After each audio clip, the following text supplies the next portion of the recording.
بسم الله الرحمن الرحيم.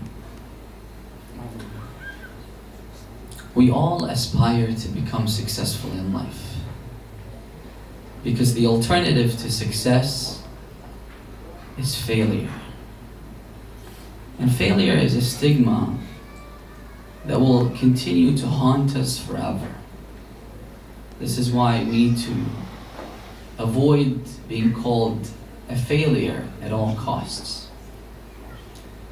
Success in every field, success in education, success in our career, success in our relationships. And our Prophet was successful in every field. He's a role model in every field, including in success. Against all odds. Imagine, when the Prophet was born, he was born an orphan because his father passed away when he was still in his mother's womb.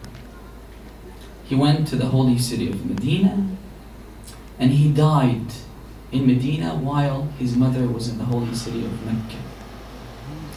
And he was buried in Medina. And we all the Shias know where he's buried when we visit the holy city of Medina. He's buried near one of the entrances to the holy shrine of the Prophet. Of course, the grave doesn't have a tombstone because the people in charge of the shrine are Wahhabis and they're against the Shias and against our belief system. And they accuse the Prophet's ancestors of being idolaters. We don't believe in that, of course. We believe they all believed in God. And the Prophet was only 6 when his mother died. Imagine, he lost his father before birth. He lost his mother when he was 6, while they were returning from Medina, because the Prophet had uncles in Medina. While they were returning back to Mecca, his mother died in a city called Yambu. She died and she was buried there.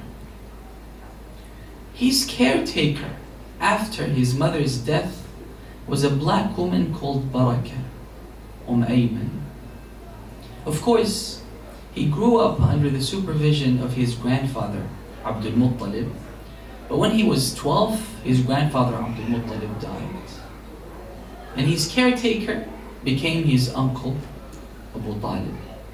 Now when you lose both of your parents, you lose all the support that you need in life. You lose the moral support, you lose the financial support, and your chances in life will be dim without the support of your parents.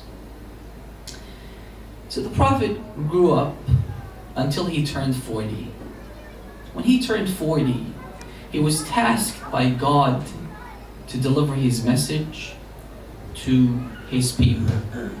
So he went on a mountain called Safa. It was a mountain back then. We could see the remnants today when we go to Hajj. He climbed on the mountain and he asked all the people to gather. When they gathered, he said, "O people, I have a message to you from God. The message is that you should believe in the oneness of God." When they heard this message and when they heard these words, their reaction was opposition to the Prophet. They began hurling stones and pebbles at the Prophet.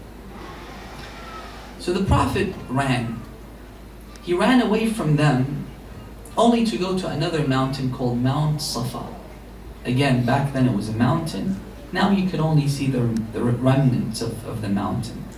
He climbed on the mountain and again, he preached to the people, "O people, I have a message to you from God. All I ask you to do is to believe in Him and to believe in His oneness and to reject all the idols, because these idols cannot benefit you, they cannot harm you. They cannot benefit themselves, let alone benefiting you." Again, they showered him with stones. They showered him with pebbles. He ran away from them to go back to his house. They chased the Prophet. They injured the Prophet. He was severely wounded. He went back to his house. He was shielded by his loyal wife Khadija. And they started to stone his wife as well. This was the start of his mission. His own people, his own tribe were against him. But the Prophet is a true inspiration to all of us. Why? He was able to beat all these odds and become the most successful person in history. Now he sits on top of a list. And I'm not saying that based on our standards because I'm a believer in our Prophet. I'm talking about universal standards. He is the most influential human being on the planet. What he did was he transformed his people. He transformed his community. He transformed his nation and turned these animals, these wild animals, into civilization builders. Yes, these Arabs, they were influencing people in Europe. They were influencing people in the East, in the West. He turned them into real human beings. The Prophet was able to influence these people without imposing anything on them, without compulsion, without coercion, without forcing them to believe in God. He was able to guide them. The Prophet was able to establish a government based on justice, based on fairness, based on values, based on ideals. And he was able to restore the economy. He built an economic system from scratch. He wasn't following another model. He came up with his own model. But how? In less than 23 years, the Prophet was able to impact these people and to turn them into civilization builders through three main things. The first component was that the Prophet's eyes were set on this ultimate goal. His goal was to guide his nation. This is why he wasn't distracted by anything else. And number two, through his morals, this is what attracted the people to the Prophet. The Prophet's clemency, the Prophet's forgiveness. Imagine they killed his uncle. His uncle was very dear to him, very close to him. His uncle Hamza defended the Prophet for so many years. They not only killed him, they butchered him. They mutilated him. And the Prophet, when he saw his corpse after his death, he said that this is the most difficult time I've ever been through. But when the Prophet gained control over the perpetrators of this crime, what did he do? He said, "You're free to go." He did not punish them. He did not take revenge for the blood of his uncle. He did absolutely nothing. They killed so many of his companions. They killed so many of his loved ones. But look at how he treated them. He did not treat them the way they treated him. So he went to Mecca with 12,000 soldiers. He had the military supremacy. He entered inside the holy city of Mecca. The people of Mecca were fearful because they knew if the Prophet wants to take revenge from them, then he has to kill all of them. When one of the Muslims, he mounted on the back of his horse and he entered inside the city in a show of force, saying, "Today we will take revenge from you. Today we will take your women as slaves." The Prophet said, "Ya Ali, mount on the back of the horse and rectify this mistake. This is a mistake this guy is committing, even though he was a Muslim." So the Imam went on the back of his horse. He went inside the holy city. He said, "No, today is the day of forgiveness. I came today to forgive you. I will not hold you accountable for your misdemeanor. I will not punish you for all the crimes that you committed against me. اليوم تحمى الحرمة, and today I will protect the women folk. I will protect the children. I will protect your families.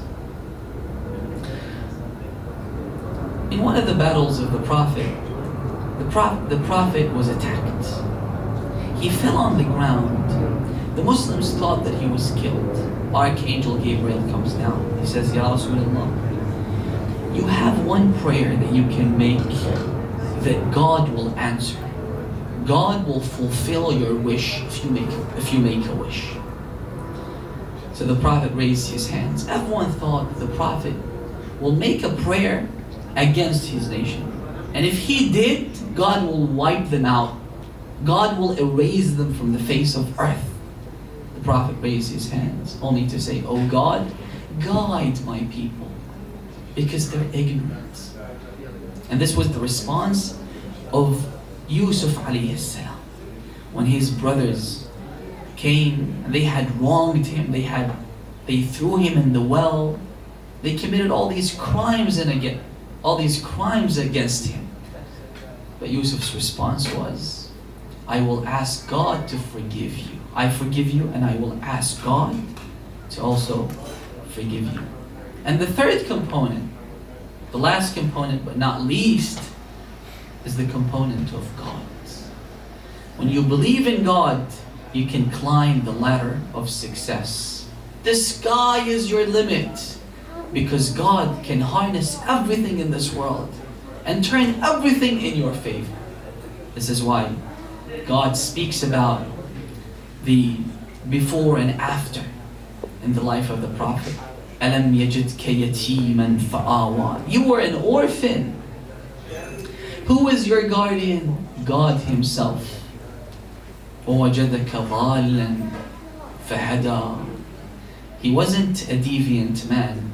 Some people, especially people that don't belong to our culture, to the school of thought of Ahlul Bayt, they think that God is saying, you were deviant and then we guided you. The hadith says that your people did not appreciate you and He guided them to you. He guided them to you. وَرَفَعْنَا لَكَ ذِكْرَكَ. We elevated you. When people were against you, now everyone loves you. From every 5 people that walk on the face of this planet, one of them is Muslim. From every 5 people. The most common name, the most popular name in the world today is the name of Muhammad.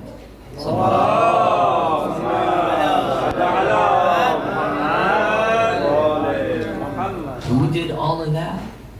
None other than God Himself. Now, tonight is the eve of the Prophet's death. It's a tragic moment. Unfortunately, only the Shias commemorate this occasion, even though all the Muslims believe in the Prophet. But this is a question that we need to ask them. If you really believe in the Prophet, then why don't you commemorate his tragedy? You should mourn, you should be sad, you should weep, because it was because of him that we are guided.